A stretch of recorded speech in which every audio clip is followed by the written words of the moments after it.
Hi, welcome today. Thank you for coming. I am Nicole Garzino. I'm Executive Director of Center for Photographic Art in Carmel. I am also somewhat of a photographer, although I don't consider myself a professional photographer. I do work with photographers and images every day. I have also been involved in many arts organizations, both performing arts, visual arts. I've done a lot of audience development, marketing, and fundraising development work over the years for all different types of arts organizations. As a staff member, as a board member, and as a consultant. So, because I'm currently working with images every day at the Center for Photographic Art, I am here to present some information that all arts organizations can use, or actually many nonprofits can use, to build buzz, to build audiences through use of photographic images. Why use photos? We each make over 3,000 decisions per day. We're barraged with over 5,000 advertising images, and these are photographic images per day. They're coming at us all of the time. The people that we hope will come to all of our programs and performances are barraged with this many images per day. And we don't want to be left out of that equation. We're competing not only with other organizations, other forms of entertainment and media, we're also competing with every single form of consumer product in the world. Our audiences are changing, people are changing, the way we communicate is changing. This became very, very interesting to me. A few years ago, I was finishing my master's degree in arts management. And because I was in school, you're learning a lot of theory, but the theory was based on what we had been doing. And then I noticed that there were some think tanks here in the United States, specifically working with cultural organizations, that were coming out with new information, saying, wait, people don't work the same way anymore. They don't make decisions the same way anymore. When they decide whether to go see a theater group tonight or to go to an art gallery, they're not deciding in the same way, and they're not using the same way to gather information. So that's what I actually ended up doing my research in to complete my degree, and so what you're going to see today is just a little tiny bit of that. There's many different options when you're going to use photography. There's stock photography, professional photographers, the in-house do-it-yourself photography, and audience-directed or audience-created photography. And we're going to, in just a second, go through each one of those, talk about the pros and cons, and what might work best for which situation. The first is stock photos. Now, before I say anything, I'm just going to let the image I have here speak for itself a little bit. Stock photos, of course, are photos you can buy. You can set up a subscription account or buy per image, and usually they're not very expensive. However, there's some major drawbacks, and there's a reason that recently there's actually several websites on the internet up to make fun of stock photography. If you haven't seen some of those passed around through email or on Facebook, look for them. Stock photos, you could probably answer this. They're impersonal. You just don't use them unless you really need to. Some place they may work is if, let's say, you're doing a poster for a Hamlet production and you just happen to need a photo of a skull. You can probably find one on stockphotos.com or one at iStockPhoto or one of the photo websites that will work for you. But when you're involved with people, you want to use your people because, trust me, audiences could pick out stock photos anywhere, and you don't want to try and send forth that message. The next is professional photographers. This is great for your website, brochures, ads, anything that has a long shelf life, I would say. Although even on your website, you want to rotate photos in and out fairly often. It's not going to be as fresh, let's say, as Facebook. So here's where you, if you can afford it, may want to invest in a professional photographer to really, especially to photograph your art, and especially, let's say, you're a performing arts center. That is important to have a photographer come in. Also, I have on the presentation headshots. And I don't mean just of your artists or your actors, but of your staff and board. Let's say you have your staff and board on your website, which, on a side note, is a very, very good thing to do because it personalizes your organization. I want to refer back to a slide I had earlier and I don't need to go back, but I just want to make a verbal note. When I said audiences are changing, they're changing in different ways. They want a more immediate experience. They want a personal experience. They want the inside track. They want to feel like they're part of your group, part of your family. Putting headshots of your board, your staff, on the web is one little tiny way to do this. They can look at it and say, oh, I know that man. You know, I saw him at that event. So that's great. I have newspapers down here. Again, this is not always necessary. You'll also see I have do-it-yourself photos are also good for newspapers. I would say here, perhaps maybe if you're a performing arts center and you have a major performer coming or a major production, you may want to use professional photos for your ads. And then again, the last thing I have on the presentation is long-term use. Like I said, photographers can be expensive. Their hourly can run into the hundreds of dollars per hour. So this has to be something that you'll want to use for a long period of time, or to be able to reuse. If you put it on your website, can you also use it in your brochure, et cetera, et cetera. And the other thing to really think about when you're hiring a professional photographer is what type of photographer that person is. A lot of times we think, well, you're a photographer, you can do it, you can come and shoot my event. Now, at the Center for Photographic Art, we work a lot with fine art photographers. And let me tell you, some of those wonderful, incredible photographers that can photograph and print pieces worth thousands of dollars cannot shoot in an event. And I've seen it happen. And it's not, it's just that's not their thing. It's like asking a sculptor to do a watercolor in a sense. It's not that extreme, but it is a different way of thinking. So, again, think about that. If you're doing headshots, you want a photographer who's comfortable in studio or outside. If you're doing a major event, look for an event photographer. And that can be, we have event photographers even range from, you know, really high-end sports events where they have to have cameras this big to wedding photographers, which are not bad to do. Wedding photographers are used to working with people. If you have someone involved in your organization who would like to give time, now I always advocate to pay artists. We always want to try to pay artists as much as possible and not ask them to donate their services for free.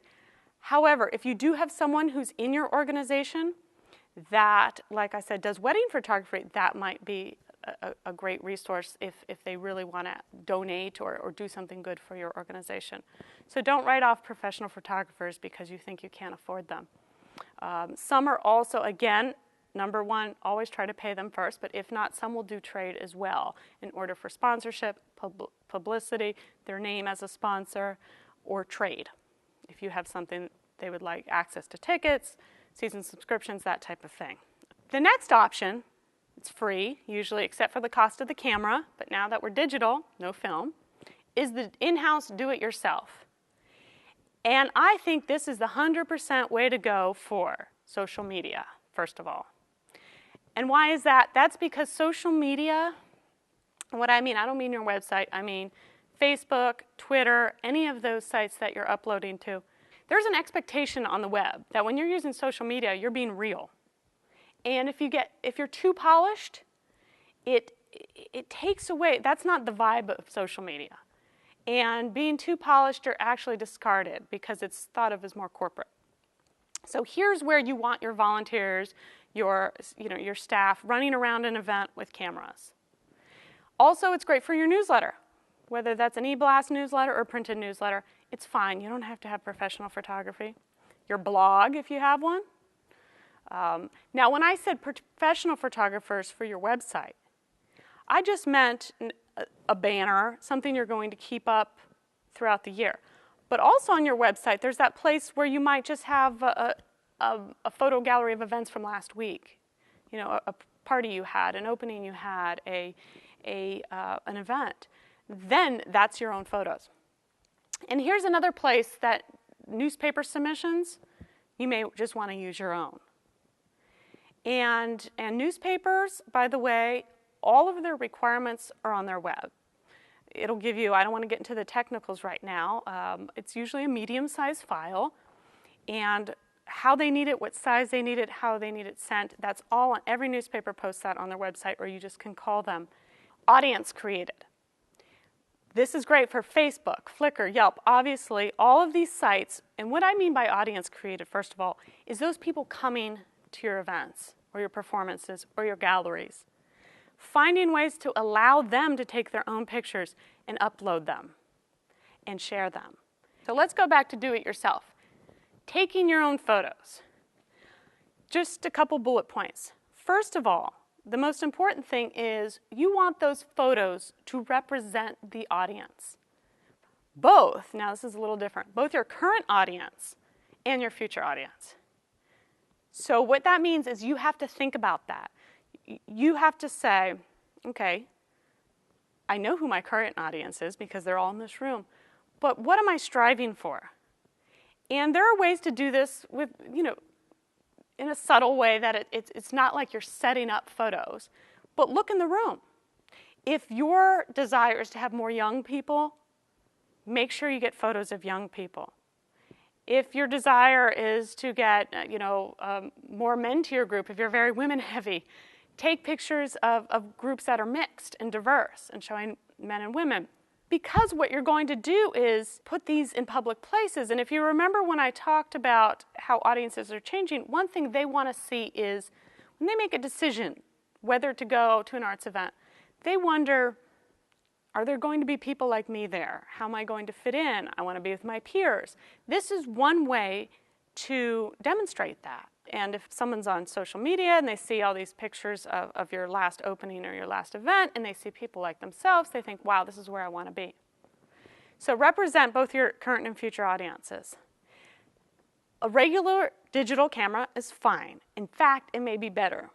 And I learned this the hard way that, as I said, I am a photographer, not a professional one, but I do have a big Nikon. And I was asked to shoot some photos at an event just of groups of people, just to get everybody who was there. And at the same time, we have a family camera that's one of these little digitals. Now, my big digital SLR and then this little one were with us. My big one is meant to have all different flash setups. So here I was inside a building, the lighting was hideous, and it was an art gallery. And art galleries are bad because you have all different lighting coming from different directions that is supposed to be highlighting the art, not the people. And so I was getting terrible photographs. And then we pulled out the family camera, which most regular digital cameras that you can get at any store now have a lot of great little custom fun settings. There's indoor, there's backlighting, there's all these little things on the dial. And those tend to work better inside. Unless you're a photographer who knows what they're doing with a big flash setup, I say go for the less expensive, little flat, regular digital camera. The next point I want to make is to think of the shots ahead of time. And this goes back to my first point about knowing your audience. And if you're just doing this for yourself and you're the photographer, then you can do it in your mind.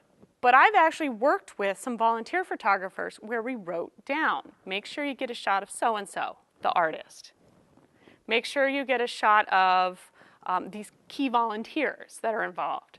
Make sure we get a shot of the sponsor of the exhibition or the play, because later we might want to give them a copy of that as a thank you. So you do want to make a list and think about what kind of shots you may want. It's just like wedding, I can assume wedding photographers or event photographers do this all the time. They talk to the person hiring them and say, okay, what do you want me to get pictures of? And it's like relating it to a wedding photographer. You have to get the bride with all of her friends, and you have to get this group of cousins. Same thing. So think ahead of time what to do. And mix up the group shots. I hinted at this a minute ago. What I mean by that is put the artist and say, would you come over here and stand with this group of, here's a board member, here's one of our younger volunteers, to create diverse shots. And I don't mean gender or ethnically diverse. I mean who they are, how they're involved in the organization. One reason that's important is when you go to post these. Let's say you're posting them on Facebook. On Facebook, of course, people can tag themselves in the photo. And the more diversity in the group, people from different crowds, different parts of town or the culture here in the community, the more places that photo is going to go out to, if you see what I'm trying to say. So that's a really interesting point. Another thing is show high energy. In a few minutes, I'm going to show you a photograph or two that's been very, very slightly edited, just compressed a little in order to give more energy. If we were to take a photo of this room right now with all of us in here and we stood back and took a photo of the whole room, it would look very empty because of these big walls and these high ceilings. However, if we were able to just do a little bit of cropping and editing and bring it down, it would look pretty packed in here. And that's the concept you want to think of. Try to get crowd shots where people are tightly together, even if you have to gently direct them. Use editing. I put that down later on as another bullet point. And just look for people talking, of course, not with their mouth open, not with food in their mouth, but where they're pointing, they're doing something, because that gives it a sense of energy. One of the common photos we see a lot are the 3 or 4 people standing in a row, foot to head, and they're just smiling like this at the camera, and they're in a straight line, and that's the photo from the event. And I would say avoid that as much as possible. Again, here's where cropping is important. I'll show you a photo in a minute that was a photo like that until I just, on my computer, went shh and just took their heads. And it just gives it so much more energy. So think of ways you can use simple editing techniques. You don't have to do this when you're taking the photo. Go home, do it later. Give it energy. The next thing is, if you can, highlight your brand. And what I mean by that is, again, I have an example in a moment.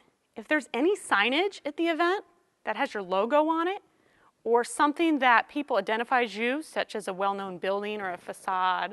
I've seen theater companies do that outside their theater. Signage, anything like that.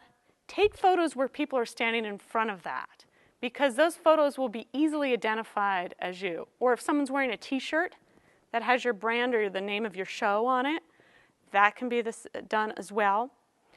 One of the types of organizations that does this really, really, really well, film festivals, because they always have the back screen with their logo all over. I mean, it is up and down 500 times, and people stand in front of this.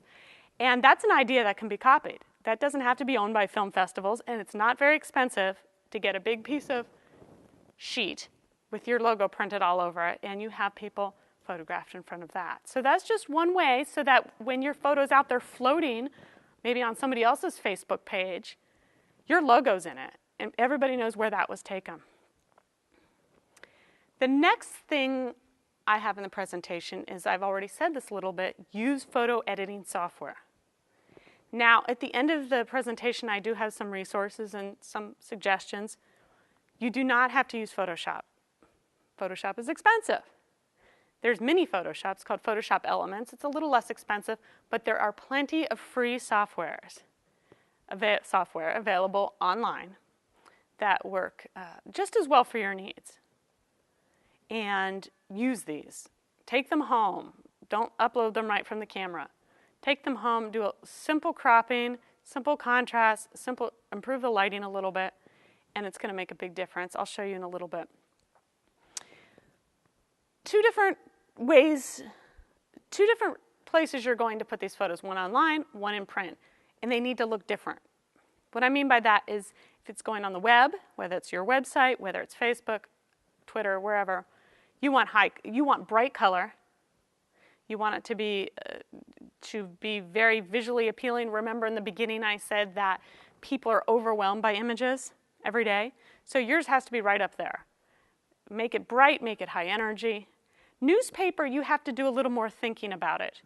And think about this, because some papers, depending where they decide to put you, you may be in color. For example, on the Go, Monterey Herald's Go section, may be in color. However, they may decide to put somebody else in color and you're going to be in black and white. So what you need to do is think about submitting a few photos, usually to the newspaper, I would say 2 to 3, so that they can choose.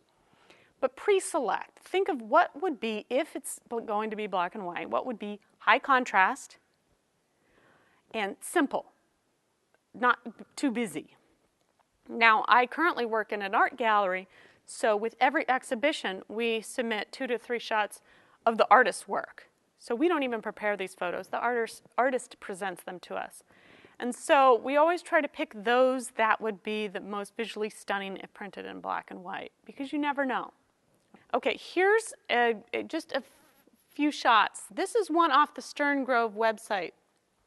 And the reason I like this shot, except for the fact the heads are cut off, and that's for a reason, because I pulled this off their website. So this was a banner, there was wording over it, overlaid, so you can't see that. But I just want to walk through the next few slides just to show you some pros and cons, things they did right. This is great because it is of a huge event. This is Stern Grove, if you don't know, is an organization in San Francisco that has free concerts in the park all summer. It is packed. So what this photo does is they've cropped it, as you see, in a very long, narrow way to put on their website, but it actually does something. It makes it look, not only is it packed, because you've taken out all the trees that just take up empty space, but they also personalized it at the same time. It's not an aerial shot of the crowd. There are these people, and we don't know who they are, but here are these people that visitors might be able to identify with. You know, wow, they're having fun, they're smiling, they're looking right at us. So that's a great way to do it, is to combine crowd energy with a couple people looking right at the camera. And you'll see I've done that with some of my photos in a minute, because it gives it that personalization, that connection with the viewer, the connection with the audience. Here's one that I did. This is at a college event. I used to work for a college. And this was at a large student event. There were crowds of students. And what I did with this photograph was to make sure, I waited for the moment when someone was looking at me. And you don't have to wait, you can ask them. And this was, I took this years ago. I was not knowledgeable about photography, so don't feel when I share some of these photos that, oh my gosh, she works in a photography organization, so of course. No, this is when I was just, probably only had my camera a year and was trying to experiment. Again, a huge group shot. I took a big picture, looked at it on my computer screen and said, wow, look at this part of it. All I did was crop it and had this kid looking right at me. I didn't even know that when I took the picture.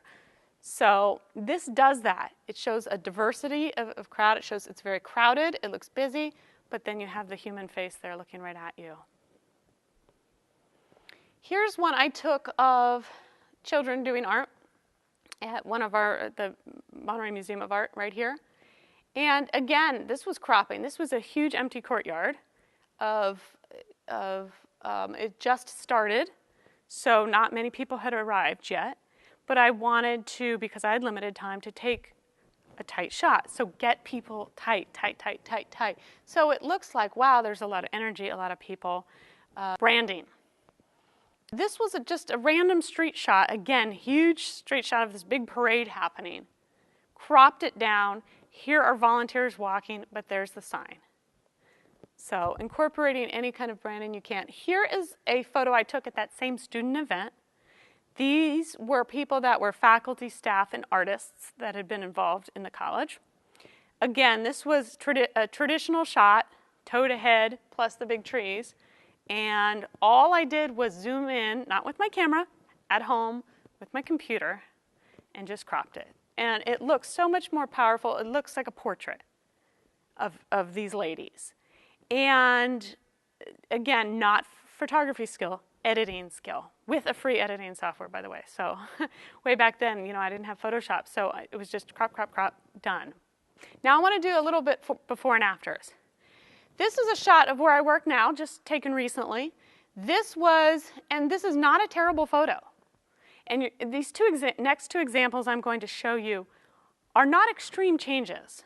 It's not, oh my God, and wow. It's just little things. It's just little improvements, how you can improve your photos just to give them that little bit more energy, excitement, or just artistic beauty. So you're going to see there's a lot of empty space. There's big walls, there's floor.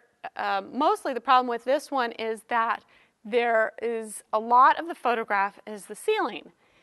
And it just doesn't show much. And if you can go to the next one now, very slight difference. But if you crop it down, I usually give a little bit of space for the tallest person's head. It just looks a lot more artistic all of a sudden. Not a huge difference, very subtle. And also, I did use a little bit of filtering on the color, one of the vignetting, which is even the free software programs will have these little tools and techniques you can do. Vignetting is just like it sounds. You put a little bit of darker color around the edges. It puts the visual focus wherever you want it. So if the person is in the center, or I want the art highlighted in the center, and again, on the screen it's a little difficult to see, but there's a little bit of shadow in the corners. Basically, you're framing it so that the person's eye is going like this, and you can frame it however you want. And again, you don't have to have Photoshop to do that. So I would suggest any organization have one of these editing softwares and play with it and see what it can do, because it'll make your pictures look more professional. And these ones that I have up now, the before shot was done by someone who is learning photography, and I've had other ones done by staff in the office staff who have never been photographers. And sometimes when I receive those photos, they're fine, but they're not. Just with a little bit of change, it makes it more website worthy even. Okay, go ahead. Here's another one. Children out in our courtyard doing a project. And this is outside in the courtyard at the Sunset Center, right outside of our gallery. And again, not a bad photo, but a lot of empty space, a lot of building and street, courtyard. It just doesn't say as much. And I just made a few little changes. Go ahead. Cropped it in a little bit. It's now focused more on the children. All I did was take off like a 1/4 inch on the left. And again, I vignetted it a little bit. It's not a perfect shot because we had trees and shadows and all of that. Again, this was taken by an office staff person who is not a photographer, with a regular little click camera or her phone, I think. So you can see, and again, these aren't very graphic examples. And the reason I actually picked tiny little examples is to show you that every photo, I think, can be improved, and that anybody can do it. You don't have to be a photographer or a photo editor to do it. So I almost never use a photo straight up. I always think, what if I just, let me see, because you know what? You don't have to hit save. You can play with it. How can I make this more dramatic? Think of it like you're a filmmaker or a director. If I'm looking just at this, what story does that tell? Whereas if you see the whole picture, it tells the story about the trees or the ceiling. But if I zoom in, it tells the story of those three people having a conversation at my art gallery and looking like they're having fun. So, okay. Audience-created photos. Now, everybody has an iPhone or some kind of cell phone nowadays, and everybody's taking pictures everywhere. Couple of ways that arts organizations can have that work for them. The first is to try to allow this if possible. Now, there's some places you should not, obviously. Live performances, there may be safety issues if you have a flash. Also, if there's any legal issue, copyright, we'll talk about that in a second. But if there's anything that, if the performer's contract doesn't allow it, or I have in the museum, I know sometimes artwork that's loaned to a museum has a special requirement by the lender saying no photographs can be taken of this. I don't care if it's in the back of the photograph way in the corner and your photograph is of these 8 people standing here.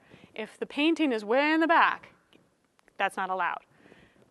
That's not always the case, but just know your limitations. Otherwise, allow people to photograph. Provide information on your social media sites, whether it's signage, whether it's a little card on one of your desks, your check-in counter, your box office, telling people to follow you on Facebook. Here's your Twitter handle.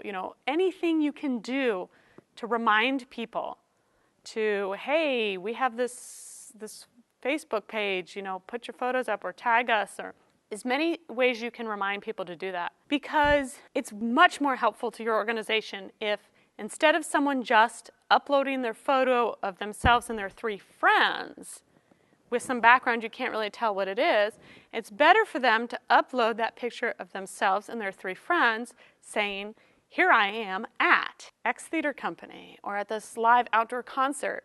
Another way you can do it is offer special discounts or goodies or some incentive if people do that. You can look into different ways to get them to verify that. They can show you on their phone. You can see it on your Facebook page, which another thing I'd like to remind you is my first point when I said allow photography at your site, also I should have said set your settings on your Facebook page for people to post to your wall. And I say, you know what? You can always delete them. Usually with especially smaller arts organizations, you're mostly attracting your audience and people who really want to follow you. You're not attracting just a bunch of weirdos who follow your page so they can put up bad photos on your page. It really doesn't happen very often. I mean, there's some sites out there that naturally draw people like that. Usually the arts organizations don't have a problem. So I would say allow people, let me use Facebook as an example. You can go into your privacy settings and change them and what's allowed. I would say allow first and then delete if it's really not good. But I don't think you have a problem. Create interactive opportunities at your site. I saw a theater company do this with a photo booth. I've seen it, and this theater company actually had a video as well. And what people would do is they would come out after the show, videotape themselves, giving a mini review. It was uploaded. It was all over the web. It was great.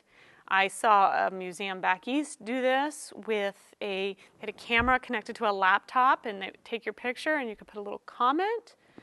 And one of the things most of you know, the Museum of Art here did, museums have done this all over.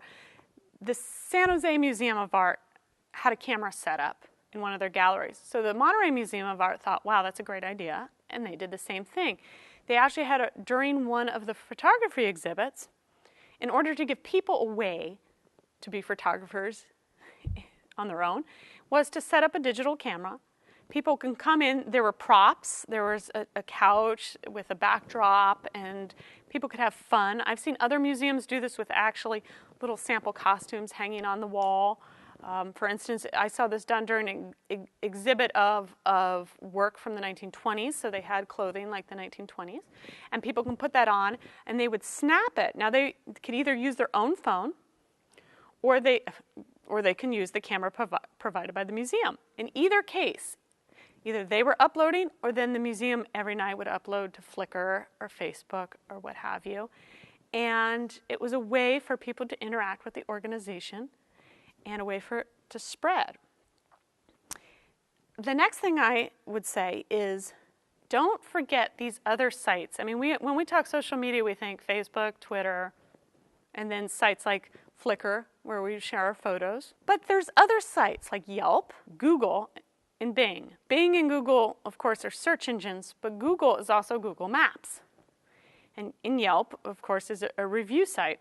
Every organization is listed on there if you have an address. Even if you're in Carmel and you don't have an address, you have a location, you're on there. And you can edit your listing. Most of us don't know that.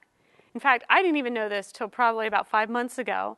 And at the end of the presentation, I have a web address listed. Get Listed. I think it's .com. Getlisted.com. You go in there, their page, all you do is put the name of your organization in there. It will pull up all the places you're listed on Google Maps, Yelp, Bing search engine. There's a few others. And what you can do is you can own and verify each one of those listings. So let me give you an example. I did this for the center. It said, oh, you're on Yelp. Well, yes, we're on Yelp because we have an address. We're in the Sunset Center. Would you like to verify your account? Yes. And the way they do this is you actually have to be at the organization. because an auto robocall goes to the phone that's listed in the Yellow Pages or in the directory. And when you answer that phone, it gives you a code. They do that so that people just don't corrupt other people's listings. So once you've verified, you're allowed to go in. So what I did was, the Center for Photographic Art site used to just say Center for Photographic Art and the address, and then any reviews we'd gotten or check-ins. I was able to go edit not only the address, but the hours, the mission. I could add the mission. I could add, what we do. Here's some examples. Here's the website and photos. So I put some photos we had already of the gallery, of different exhibits, of events, of people. So when people are out there, tourists walking through Carmel going, what do I do? Let me go on Yelp. And they see the center and they touch the button on their phone, they're not just going to get our name, our phone, and address. They're going to get this whole page, photographs, things to do. Same thing on Google Maps. If people are trying to Google Map you, figure out directions to where you are, instead of just getting the little dot on the map, that dot will have an arrow with an open screen with a photo that you've chosen. So put photos out there everywhere because people are visual. Okay. So we've talked about a lot of the benefits of photos and how to use them and where to use them, which is basically everywhere you can. And before I get into legal issues, just because I had one of those random thoughts that link back to the last slide, when I was just talking about Google Maps and Yelp, those are geotagging sites, meaning people can tag where they are. Well, Yelp is. But Facebook also allows tagging. And so I would suggest for each of you as individuals, if you have an iPhone especially, or any other phone, Android, what have you, that allows these programs, when you're at work or in your organization, try to tag yourself, either on Facebook, on Yelp. Yelp's a great one to do that because tons of people use that. See what comes up. See if your organization's name is spelled right. See what you get.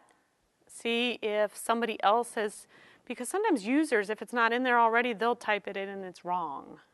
So that's just a side note. It doesn't really have to do with photos. It's more social media. But just try that because photos now even are being geotagged. Instagram, one of the big phone apps, allows you to tag where you are. So a lot of people use that at events too. Take a picture of their friends, their food, what have you. That's used a lot in music shows. I've seen that in music, taking pictures of the stage. And people will geotag. All you have to do is press, there's a little map thing, press where are you, and it searches and comes up with a list of options. Make sure you're on there. And if you're not, add yourself. And you can just do it from your phone. Or have somebody, if you don't have a phone, have somebody, friend, staff member, whoever, try this out. And just make sure it works correctly because tons of people are doing it automatically. They're going to upload their picture to their Facebook page and they're going to hit, location tag. And if you're not on there, they're not going to tag you. I'm downtown Carmel. You know how many come up on the list? Even within our own building, because I'm in the Sunset Center. I want to make sure Center for Photographic Art is where people say they are, not downtown Carmel or Sunset Center. That's just a side note. So, let me go back to legal issues to consider. Now, there's all these reasons to use photographs, and it's great and wonderful, but there's some things to think about. And these issues are changing almost daily because even lawyers and copyright professionals do not know what to do with the internet. There are major organizations devoted to figuring out this and to there's on both sides. There are organizations that are promoting common sharing of materials.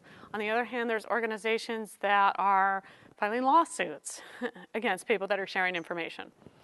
So before I get into these here in this part of the presentation, I think the best piece of advice is just double, triple check for your organization because we're all different. What requirements are on you, such as copyright. My first one I say is always double check your contract with the artists, even if they're not union. In my next bullet point there, I say in performing arts, it could be an issue if you're a union organization, such as a theater. Not as much of an issue as video is. You know, I haven't worked in a theater company for a few years, but I was there right at the time where the internet was taking off and YouTube was taking off. And some people, the marketing staff said, wouldn't this be great? Let's take video of rehearsal. Let's show how this works. We're going to put this up. It's like the inside view. They had all the right marketing ideas. They had that audience down. But the problem was, it was a union theater company, and they were under a LORT contract, which is a type of union contract. And some of these actors' unions would not allow it. Or the playwright, the rights that they received from, you know, purchasing the rights to use the play, they did not allow that. I mean, I think it was West Side Story and Bernstein. Oh my gosh, the choreography is so copyrighted. It's just a nightmare. That's changing a little bit as people understand the internet more. However, check your contracts. I said performing arts. It's usually mostly with the union, so if you're non-union, you might be off the hook a little bit, but still check.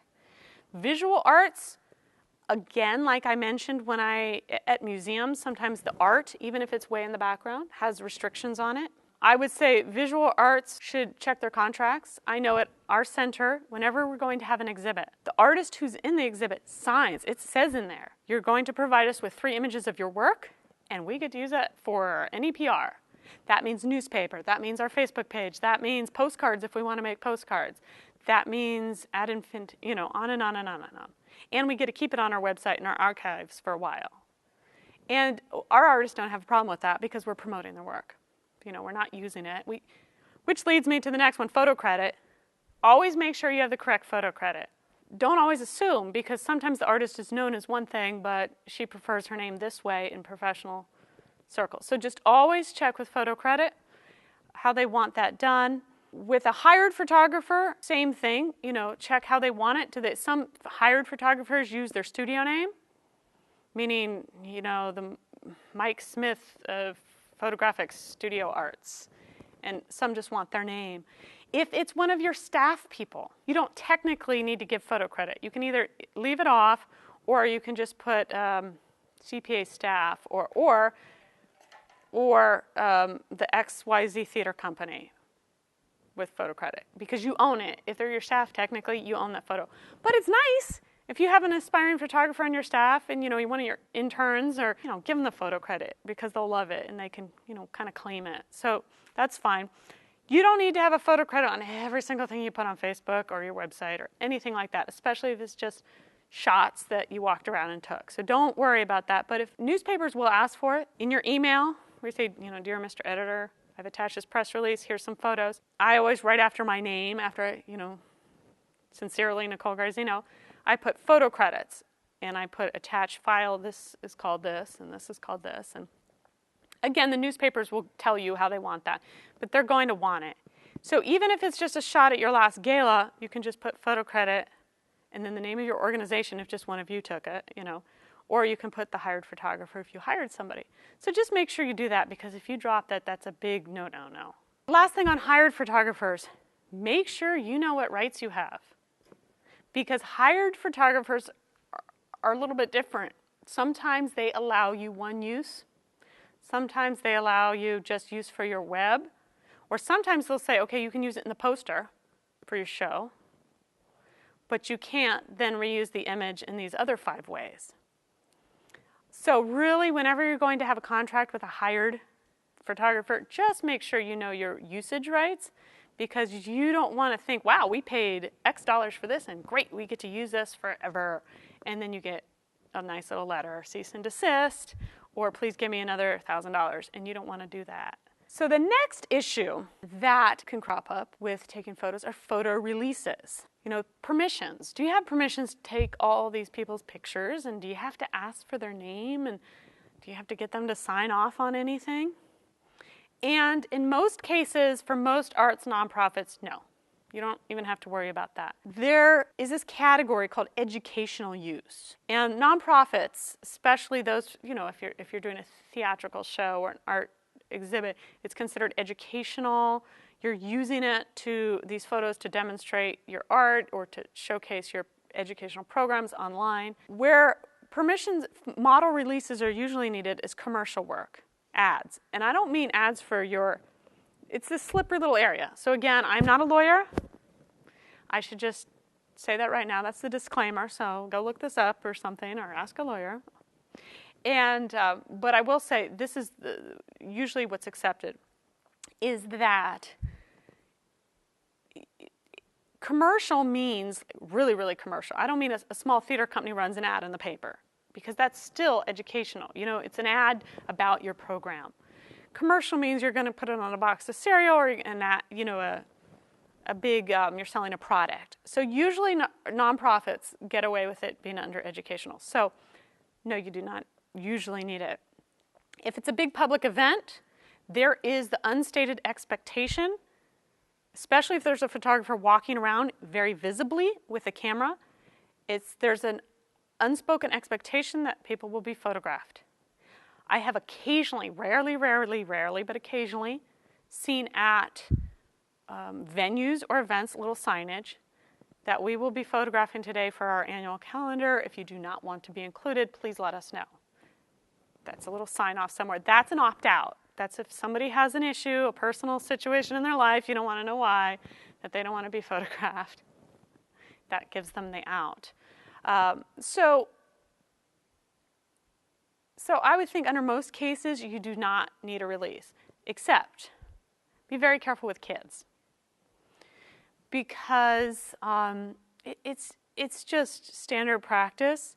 Now it's interesting, kids that are in a program, let's say you have a summer art camp, usually as part of your registration packet, now I don't know, some of us here have kids, you've always had that extra sheet you have to sign, photo release. And that's a blanket. It covers basically the whole time the kids are in the program. I've had my kids enrolled in a theater production or a summer camp program that is in the arts, and it's just part of your registration form. So that's one way you can do it. If you have kids in a program, the other way is to, let's say at that museum event, I wanted to take a picture of just these 4 kids and I saw the parents standing right there. You can have a simple release form that you say, is it okay? Sometimes even a verbal's okay. Is it okay if I take this? This is what we're going to use it for. It may be on our website. It's always best to get them to sign a little piece of paper. But with kids, I would especially ask their parents first, and then if you can, get something signed. Releases are available online. There's all different templates. There's legal sites, free downloads, et cetera, et cetera. So you don't have to, start from scratch. So please, please use those. The last couple of things I would say is that comply if anyone asks you to take a photo down. I mean, unless they agreed to it, signed up, and then, that's, but if you posted 100 photos from your event last week and you tagged everyone on Facebook and someone untags, that's fine. They may have their own reasons for that, so just let that go. If someone writes to you or calls you and says, look, will you please take that photo down? Just try to, just do it, I would say, because everyone has their own reasons, and social media sometimes really crosses the lines of private and public, and we never really know. So just always comply. And that leads into the last one, which is post flattering photos. Always try to, I've seen people put up photos and I'm thinking, oh Lord, why did they do that of that poor woman? She's got her mouth open, the sandwich is hanging out, or she's just standing a certain way, or the wine glass is right here. Just think about, you want your audience to love you and be happy with you and excited and not embarrassed that at that last event they look like that. So I would just say always think from your audience's point of view. Okay. The last thing I have is just a few resources. And most of these I've mentioned, and this, for each category here, it's only a sampling, because if you go on the web and Google anything, you're going to find many, many, many, many, many resources. But just here's a few free photo editing software. I've mentioned both of those. The second one I have actually used a lot. You download it on your computer. It's called Photoscape. And it has a lot of functions that are very similar to some of the professional ones. Not everything, but it has anything you're going to need as a non-professional photographer. It's there. Photo hosting sites, most of the, again, just a sampling. Now Flickr's great because it has a section dedicated to nonprofits. Flickr.com/good. And that will allow you to create basically many, many different albums. You can do different albums by event, what have you. You can actually get followers. People can follow your page, just like in Facebook in a sense. It just has all these really great features. There's groups you can join. So if your specialty is 16th century music. Flickr's great. It's not just a place you post photos. There's the way to build community around that, and you can link to it from your website. So when someone's on your website, for more photos, go here. You just click to it, and there's all these communities within Flickr. So not only do you have your own site, like I said, you can also join different groups if there's an opera group, where people, all different opera organizations share their photos, and people who love opera can go see that. So if they're learning about the San Francisco Opera, they can also see pictures of your opera company. So that's great. And some of these photo hosting sites also allow products to be made from your images. You as the organization can take a photo and sell t-shirts or mugs or things like that. So look into some of those if you want people to go online, be able to buy a t-shirt with that photo that you chose. Social media, I've already mentioned that. Facebook and Twitter are the big ones, of course. Twitter now, when it first started, putting photos up was either impossible or you couldn't. Now it's great. You can post a photo right up to Twitter from the Twitter page, and when people go on your Twitter account, they'll see all the photos you posted. So that's a great way if you're having an event coming up this weekend, is to post a photo with it, and people can see a shot of the artist's work or the actor from your show. Pinterest is a new one that a lot of people may have heard about. It is basically an image tagging community. It's a place where you can create a personal account, like on Facebook. And when you're out there on the web, when you're looking at everything from somebody's blog to you're shopping in this online store, you're reading a magazine article or something on the New York Times, you can pin things that are interesting, that are visually interesting. Like you're on the, making this up, Architectural Digest website, and you see this beautiful couch, you tag it. Then you go on to the art gallery's website and see this photo you love, you pin it. So on your page, and then the person can, on their page, categorize, like here's paintings I love, here's things I want to buy for my kids, here's how I'd love my house to look, here's these really soothing shots of lakes that calm me down, so people are out there on Pinterest pinning things, and there are arts organizations starting to use these. The arts organization has its own Pinterest site so that you can have let's say you're a Shakespeare company, and one of your categories might be fabulous Shakespeare costumes throughout time. And you're on the web looking at this design that, the theater in New York did 8 years ago. Look at this dress, wow, Or you can do anything you want. There is a drawback, and I recommend to any arts organization that is especially visual arts to read about it. If you want to go on Pinterest, read about it, because there is a little conflict right now with some copyright issues. That people are out there pinning artists' work, and then who owns it. It's one of these things you might have heard back on Facebook a few years ago. Oh, does Facebook own the rights to your photos? Same thing on Pinterest. If you pin an artist's work, does Pinterest now own an interest in that artist? And you may get in trouble for... I won't get into it right now. There's some great articles on the web. If you really want to go Pinterest for your organization, be educated consumer. That's all I'm saying. Okay, photo books. There's a couple places that publish photo books. And these are, again, just a small sampling. Shutterfly and Blurb, I would say, are used a lot by your average consumer to make books of their children to send to grandma. And Blurb's a little more, slightly more, some professional usage. MagCloud is what we use at the center to publish our artist catalogs. So we don't go to a big publishing house. Every show we have, and we're a really small organization budget-wise, we have professionally designed catalogs of every artist that we show. and it says published by the Center for Photographic Art. You get publishing credit. And it's put in the the Congressional Library, all of that. Has eyes, yeah. Anyway, so MagCloud produces beautiful books. You basically upload your visuals, and you have to do a little designing. So hopefully if you have some skills. But then you can order them, and they come in shipped, or you can allow your visitors, your audience, to go to the website, and either they can order one sent directly to their house, or they can do a digital download, which happens in just minutes, and it's a lot less expensive. So there's all these sites, and one thing that I suggest this for is sometimes it's especially with donors, let's say, or supporters, or if you have a sponsor, it's a wonderful thank you to, at the end of your season or at the end of your event, to give them a little thank you. And I've seen this done wonderfully, let's say for a performing arts company at the end of the year. You sit down and you upload all your photos onto, say, Shutterfly or Blurb. You just move them around, lay them out how you like, and then order 10 books and give each one to your, let's say, the sponsors of the season, or the sponsors of the show, or your board members, or your volunteers. Here's all these photos, and they're not that expensive.